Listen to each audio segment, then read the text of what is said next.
गुरुर्ब्रह्मा गुरुर्विष्णू गुरुर्देवो महेश्वरः गुरुर्साक्षात् परब्रह्म तस्मै श्री गुरुवे नमः. श्री गणेशाय नमः. श्री सरस्वते नमः. श्री गुरुभ्यो नमः. श्री कुलदैवताय नमः. भवतानन वैश्वानरा अज्ञानमच्छेदका भास्करा पूर्णसाक्षी परात्परा भक्ता खरा सदयतु. गंगा जड जैसे निर्मळ तैसे तुझे मन कोमल तुझसी सविता प्रेमळ सत्वर त्याते पावसी.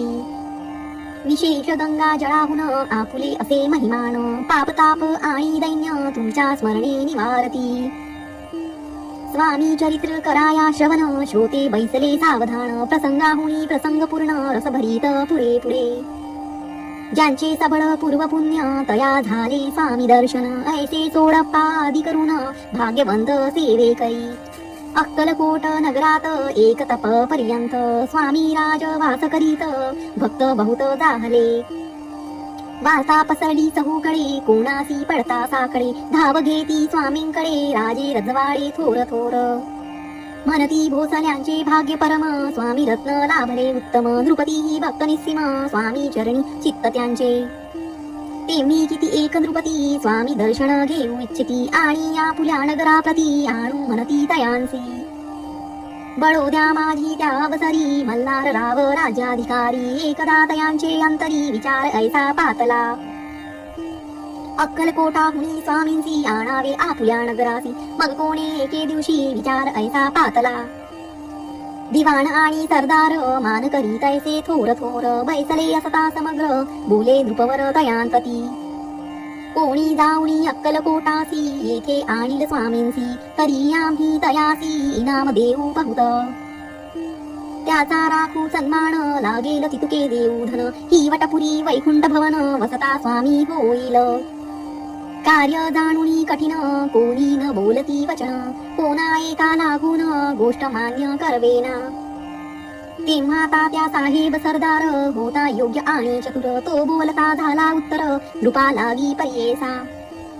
आपुली जरी इच्छा ऐसी स्वामीं ते आणावे वटपुरीसी तरी मी आणीन तयांसी निश्चय मानसी असोद्या. ऐसे ऐकोणी उत्तर संतोषला तो नृपवर तैसी सभा ही समग्र आनंदित दाहली. संजीवनी विद्या साधण्याकरिता शुक्राजवळी कचताता दैवी सन्मानिला होता बहुत आनंदे करोनी. नृपतीसह सकळ जने त्या परी त्या त्यांसी सन्माने गौरवोनी मधुरवचने यशस्वी म्हणती तया. बहुत धन देत नृपती सेवक दिदले सांगाती जावया अक्कलकोटा प्रती आज्ञा दिदली तात्या ते. तात्या साहेब निघाले सत्वर अक्कलकोटी आले नगर पाहुणी संतोषले जे केवळ वैकुंठ. पाहुणी स्वामींची दिव्यमूर्ती आनंदित झाले चित्ती तेथील जनांची पाहुणी भक्ती धन्य म्हणती तया ते. अक्कलकोटीचे नृपती स्वामी चरणी त्यांची भक्ती राजघराण्यातील युवती त्याही करीती स्वामी सेवा. आणि सर्व नागरिक तेही झाले स्वामी सेवक त्यात वरिष्ठ चोडप्पादिक सेवे करी निस्सीम. ऐसे पाहुणी तात्यासी विचार पडला मानसी या नगरातुनी स्वामीसी कैसे नेऊ आपण. अक्कलकोटीचे सकल जन स्वामी भक्त झाले पूर्ण स्वामींचेही मन रमून गेले ऐसे या ठाया. प्रयत्नांटी परमेश्वर प्रयत्नी कार्य होय सत्वर लढवोणी युक्ती थोर कार्य आपण साधावे. ऐसा मणी विचार करोणी कार्य आरंभिले तात्यांनी संतुष्ट रहावे सेवकजनी ऐसे सदा करिताती.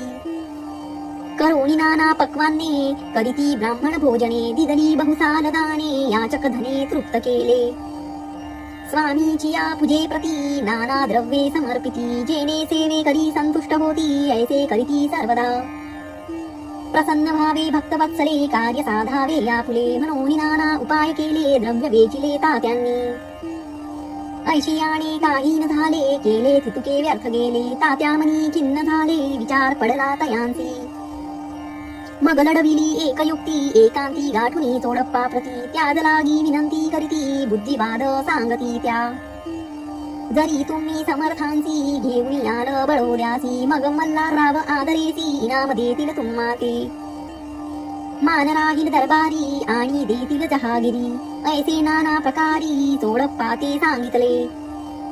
द्रव्येण सर्वे वशः चोडप्पासी लागली आशा तयांच्या अंतरी भरवसा जहागिरीचा बहुसाल मग कोणी एके दिवशी करीत असता स्वामी सेवेसी यतिराज तया समयासी आनंद वृत्ती बैसले चोडप्पाने कर जोडोनी विनंती केली मधुर वचनी कृपाळू होणी समर्थांनी बडोद्या प्रती चलावे तेने माझे कल्याण मिळेल मला बहुत धन आपुलाही योग्य सन्मान तेथे जाता होईल ऐसे ऐकून या वचन समर्थांनी हास्य करून उत्तर चोडप्पा लागून काय दिले सत्वर राव मल्हार नृपती त्याच्या अंतरी नाही भक्ती मग आम्ही बडोद्या प्रती काय म्हणून चलावे पुढले अध्यायी सुंदर कथा पावन होय श्रोता वक्ता श्री स्वामी राजवदविता निमित्य विष्णुदास असे इति श्री स्वामी चरित्र सारामृत नाना प्राकृत कथा समत सदा ऐकोत भाविक भक्त